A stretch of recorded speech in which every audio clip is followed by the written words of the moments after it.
Senator Ludlam. President, a fortnight ago I rose in here to share my frustration and anger at the course set by our elected government these past 6 months. I've been genuinely overwhelmed by the response. I apologise if you're still waiting for a reply to your email or Facebook message, but most of all, I thank you for sharing it. Without you, it would just be me talking to an almost empty room. You know who you are.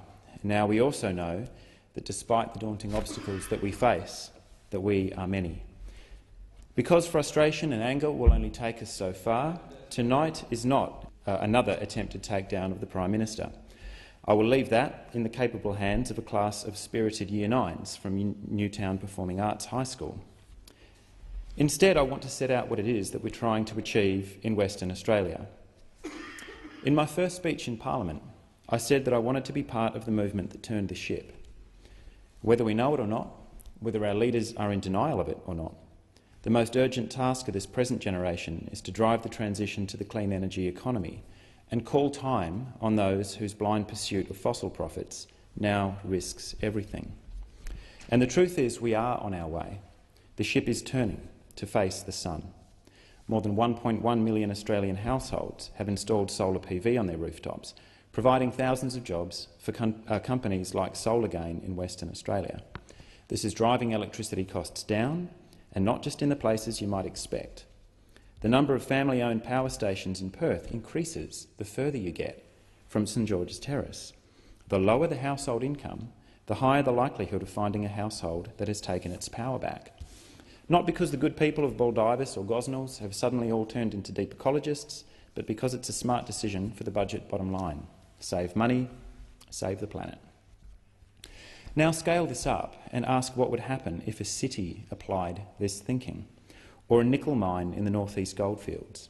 Imagine, if you will, a field of 10,000 mirrors tracking heliostats in a glass mandala more than a mile from side to side. Imagine that this power station runs in total silence on no fuel but sunlight and can deliver constant, reliable electricity 24/7 with the flexibility that makes it perfectly matched to back up variable output from wind, wave and PV plants. Maybe this sounds like science fiction, but it is 2014. The future is here, it's just not widely distributed yet. These utility-scale solar thermal plants already exist in southern Spain and the western United States, and the next plants are on the drawing boards in China, India, in the Middle East. Apply this thinking to the whole grid, and you get Energy 2029, a costed plan to take Western Australia's southwest grid 100% renewable by the year 2029. It creates up to 26,000 jobs and costs are roughly the same as the coal and gas Barnett as usual trajectory. The year 2029 has a special resonance for my hometown. It will mark the 200th anniversary of the founding of the Swan River Colony. The proud descendants of the Whadjuk Noongar people who bore the brunt of colonial occupation remind us today of the time that Wodjumup, Rottnest Island, was a concentration camp. When we try to bury this collective trauma in sepia-tone nostalgia, they remind us of the fact that even today they make up 2% of the Western Australian population, but 40% of the prison population. It is time for justice reinvestment. It is time to build communities, not prisons, so that the Kulingars of 2029 might feel like lending their 40,000-year cultural inheritance to the celebrations of our young city. May your campfires burn forever. The tragedy of poverty and homelessness is all the more sharp because Western Australia is a wealthy place. It is wealth built in part on mining, the liquidation of non-renewable resources at scales that double in impact and double again, roughly once every 25 years. Mining is an important part of the Western Australian economy, and it'll remain so for as long as we build wind turbines weighing hundreds of tonnes of steel and other metals. But with recent falls in the iron ore price and unemployment in WA now at 10-year highs, we urgently need to talk about what sectors will provide stable employment in the years to come. So on the weekend, we launched a set of detailed plans for the economy in WA.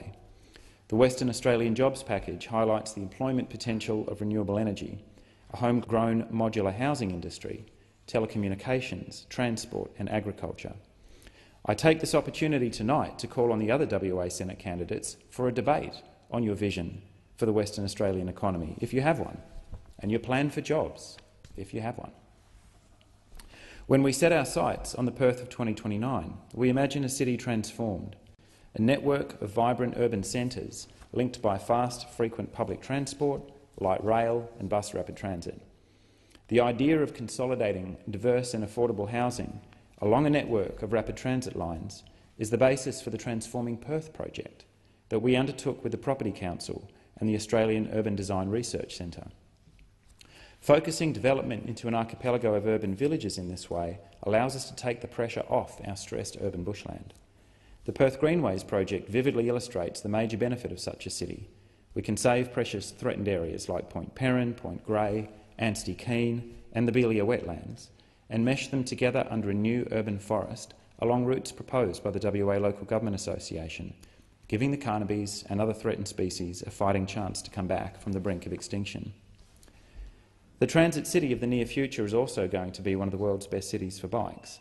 With just 3% of the state transport budget and a small federal contribution, our Bike Vision Plan could deliver Copenhagen-style cycling infrastructure across WA cities and towns for the increasing numbers of people who want to spend more time getting around on the most elegant invention of the industrial age.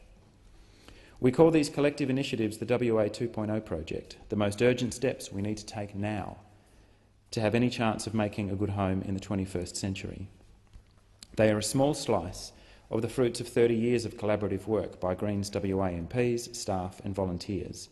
The last fortnight has shown the power of our online community to get the word out, whether the old gatekeepers want us to or not. I have no illusions about the ability of politics as usual to deliver this vision or to prevent some of the more catastrophic collapse scenarios on offer. If only it was as simple as electing another white male politician to Parliament to fix all of the things. The fact is, our political system might as well have been staring into the headlights for the last 30 years, as the deepening crisis outside these marble walls continues to mount. So for real leadership, I look to a young woman perched 40 metres up a 400-year-old carry tree in a last stand for Challa in the wild southwest. I look to fourth-generation farmers who locked the gate and linked arms with allies from far away when the gas industry came trespassing. What happened on the beach at Walmadan, where the people of the West Kimberley mobilised against the political might of the gas industry, that was leadership. Whatever it was that got the 80,000 or so others like you out to march in March, it's good to be reminded that there are a lot of us. And on behalf of all of you, with the consent of the whips, I seek leave to table your statement of no confidence in this government. Is leave granted? I checked with Senator Back. No. Senator Kroger, I checked with Senator Back shortly before you arrived, and Senator Garger. Look, I'll come back to it at the end, what we will do is the usual practice in these circumstances is subject to the whips notifying that it's proper to table, we will have the document tabled. That's understood. No discourtesy intended, Senator Kroger. I did check with the whip before you arrived. So on behalf of all of you, I seek leave to table your statement of no confidence in this government. We know that the state is already turning to the tools of mass surveillance and police intimidation against those who put their bodies on the line of defence of country and community. Without the freedom to organise and the freedom to communicate online or off, all our other freedoms are at immediate threat.